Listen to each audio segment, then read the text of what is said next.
Shalom shalom. Ngo hahirwa umuntu wihangana ibimugerageza, ngo ko namara kwemerwa azahabwa ikamba ry'ubugingo iry'Imana yasezeranyije abayikunda.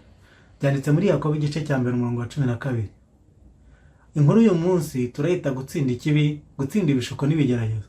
Hano Imana iduhamagara gutsinda ibigeragezo, gutsinda ibishuko no gutahura tugasimbuka imitego yose Satani adutega. Ntabwo ari Imana iba iri kutugerageza, ahubwo ni Satani ugerageza abantu. Kuko ku murongo ukurikiyeho basobanura ngo Imana ntijya igerageza abantu n'ikibi, kuko nayo itabasha koshywa n'ikibi cyangwa ngo igire uwicyoheje. Satani niwe ushuka abantu akagerageza abantu akabagusha mu cyaha. Muri Matayo ibice 4 umurongo wa 3, mu Batesalonike ba mbere ibice 3 umurongo wa 5 yitwa umushukanyi. Mu ntangiriro ibice 3 yashutse Eva. Muri Yobu igice cya 2 n'igice cya 2 Satani niwe ugerageza abakiranutsi.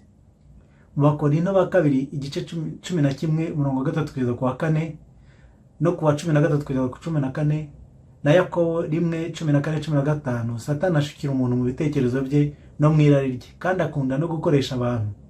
Kandi Satani yigira marayika w'umucyo. Ibyahishuye ibice 12 umurongo wa 9 ni umushukanyi w'abantu bose bari mu isi. Dusubiye inyuma gatoya, Satani niwe ushuka abantu. Yashutse Eva mugusha mu cyaha cyo kutumvira, ndetse yashatse no gushuka Yesu aramutahura. Satani kandi ashobora gushuka umuntu mu ntekerezo ze.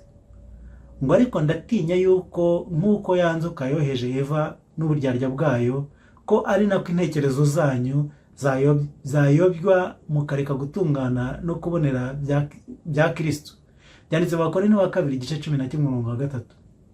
Satani kandi ashobora gushukira umuntu mu irari rye. Hano Yakobo arabisobanura ku murongo wa 14 muri Yakobo wa mbere umurongo wa 14, ngo ahubwo umuntu wese yoshywa iyo akuruwe n'ibyararikiye bimushukashuka, nuko iryo rari riratwita rikabyara ibyaha, ibyaha nabyo bimaze gukura bikabyara urupfu. Hano nyine Yakobo niko dusobanurira. Satani nanone akorera mu bantu, agakoresha bamwe nyine yigabira imitima, akigira marayika w'umucyo muri bo, bakakwigisha ibihabanye n'ijambo ry'Imana. Pawulo ati bene aba ni intumwa z'ibinyoma, ni abakozi bariganya bigira nk'intumwa za Kristo. Kandi ibyo si igitangaza kuko na Satani ubwe yirindura nka marayika w'umucyo. Byanditse mu Bakorinto ba kabiri ibice 11 umurongo wa 13 kugeza ku wa 14. Muri video yabanjije iyi ngiyi twabonye ko Imana idusaba kubabera nk'uko nayo ari uwera, kuko niko yaturemye.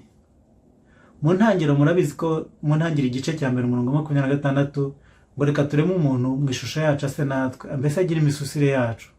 Yaturemye mu ishusho yayo rero n'imisusire yayo, kandi ni uko nyine Imana iri. Imana ni inyembabazi, Imana igira ubuntu, Imana ni nziza, Imana igira neza, Imana ni urukundo, Imana igira impuhwe. Uko niko yaremye abantu, bituma basa nayo. Niko nyine yari yaturemye.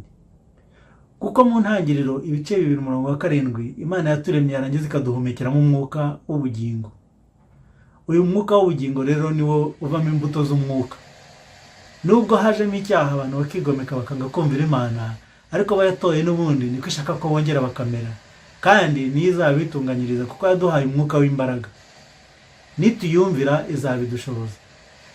Niyo mpamvu bayatoye nyine Yesu yongeye kuza abaha umwuka kugira ngo bagire imbaraga z'umwuka, bere imbuto zikwiriye abana b'ubwami, arizo mbuto z'umwuka nyine. Tugomba rero kugendera mu mwuka, tukagengwa na mwuka. Urebye kuri aka gashushanyo niho ubona ko Imana kuko yaremye umuntu mu ishusho yayo ngo ase nayo, kandi niho iduhamagarira kujya kuko tugomba gusa nayo. Ni gute rero twatunganira Imana? Imana idusaba kuba dutunganye rwose, kuko Yesu abyigisha muri Matayo ibice 5 umurongo wa 43 kugeza ku 46, ngo nitugeragezwa ntitukaneshwe n'ikibi. Tugomba kuganza ikibi tukineshejeje icyiza, kuko dufite imbaraga z'umwuka w'Imana ziturimo. Tuzihagazemo ibibi byose twabitsinda. Umuntu nakurakaza we kurakara, kuko nicyo abagambiriye ko nawe urakara. Nagutwara ibyawe wihangane we guhangana. Ariko se nimubizi ko biri twigisha kutarwanya ikibi n'ikibi, ahubwo tugomba kunesha ikibi dukoresheje icyiza. Nimuzi ko Imana idusaba gutsinda ibishuko n'ibigeragezo, ko aribwo tuzaba twemewe twambike ikamba ry'ubugingo. Twabonye ko Satani ari uyobya abari mu isi yose, kandi ni nawe utuma abamwumvira badukorera ibibi bakatugerageza. Iyo tugeragejwe tugomba gutsinda ibitugerageza. dore Imana rwose yatwambitse imbaraga kugira ngo tubashe gutsinda ibyo bigeragezo byose, kandi ngo nitumara kubitsinda nyirizatwambika iryo kamba ry'ubugingo yasezeranyije abayikunda. Ihangane ibigeragezo byose unyuramo udatsinzwe, rwanya ikibi urwanishije icyiza, niko Imana ishaka, kandi wirinde guhangana, kuko tutarwana n'inyama n'amaraso, ahubwo duhanganye n'imyuka mibi y'ahantu ho mu ijuru, imyuka y'ikibi mbese muri make. Muri byose werera abantu bose imbuto nziza z'umwuka. Nureka umwuka w'Imana ugakorera muri wowe, hanyuma wowe ugaca bugufi, imbuto z'umwuka nizo zizakuzaho, kandi uzifite ikibi kiramutinya. Wenda hari icyagushotora rimwe, ariko nticyagushotora gatatu kane. Biragoye guhangana n'umuntu witonda cyane, ufite kwihangana, umuntu ugira neza, umuntu ugwa neza, kandi ufite urukundo rwinshi, ufite ibyishimo n'amahoro menshi muri we. Kuko niyo umuhangaye kubera ineza ye no kwihangana kwe, akugusha neza maze ukabura icyo umukoraho.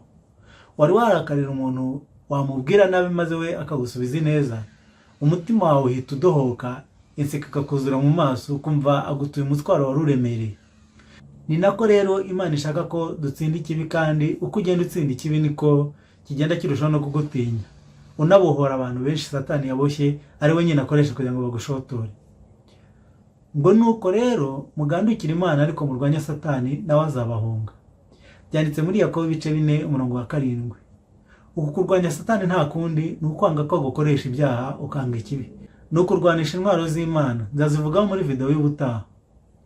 Uzasenge usaba Imana nihazaza hagiriye amakimbirane cyangwa intonganya, uzayisabe kujya ihita kwibutsa, hanyuma uhungaho aya makimbirane, bityo bizatuma nta kibi kibasha kukugeraho. Kandi uzasenge kugira ngo Imana iguhe ubwenge nuko wakwitwara muri ayo makimbirane yahoshe. Ujye uhora wimenyereza koroshya umutima wawe mu gihe cyose ugandukira Imana.